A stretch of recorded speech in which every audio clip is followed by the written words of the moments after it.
ઘટના શું બની ને શું તમારી સાથે થયું? મેં સાહેબને આ પાલી પરથી શું બનાવ બન્યું ને તમારી સાથે શું થયું? મેં સાહેબને ગાડી લઈને યાસીનખાન પઠાણ રોડથી આપણા જે રેગ્યુલર ડૉક્ટર છે એમની પાસે દવા લેવા જતો હતો. આ ભાઈ એકદમથી ઉઠ્યા અને મારા પર મોઢા પર ફેંટો ને ફેંટો મારવા માંડી. મેં ગાડી પર હતો. મેં ગાડી સ્ટેન્ડ પર કહીને પૂછ્યું એમને કે ભાઈ શું કામ મારે છે મને?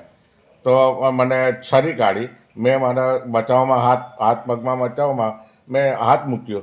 એમને છરી કાઢી છડીથી મને મારવા માંડ્યો. તો મેં ભાગીને આગળ ગયો એટલે પછી ત્યાં બીજા એક માણસ હતા એમને બચાવ કરીને બૂમો મારીને કદાચ મેં એને પડી ગયો સાહેબ.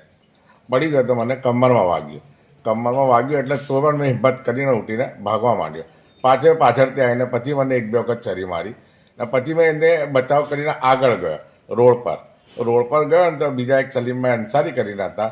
એમણે મને મોઢા પર ફેંટો મારી. એમણે પહેલાં પૂછ્યું મને मार खादा वाला मानस कौन है? मैं कहा मेरे को मारा ऐसा ऐसा ऐसा.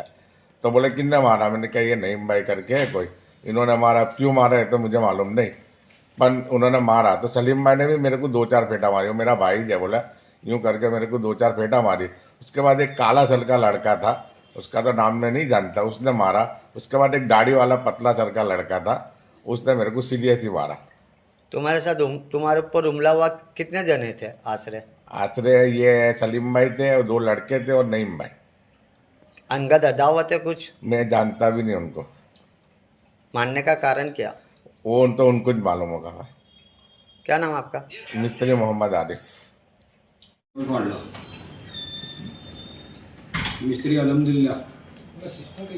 हाँ अब थोड़ा रिलैक्स हो. आराम करो. की है भैया ने कोई नहीं होता दिमाग बिगड़ का. इंटरव्यू लिखाओ. मैंने उसको पूछा भी. मैं कहा भाई क्यों मारता है? કઈ તમને મારવામાં આવ્યું છે? રાઈટ હેન્ડ પર છરી મારી છે, પેટને ભાગે રાઈટ સાઈડ પર બે જગ્યા છરીઓ મારી છે ને માથા પર સલિયો માર્યો છે. પેલા બીજા ભાઈ હતા ને એમણે માથા પર ઈજા વાગેલી છે.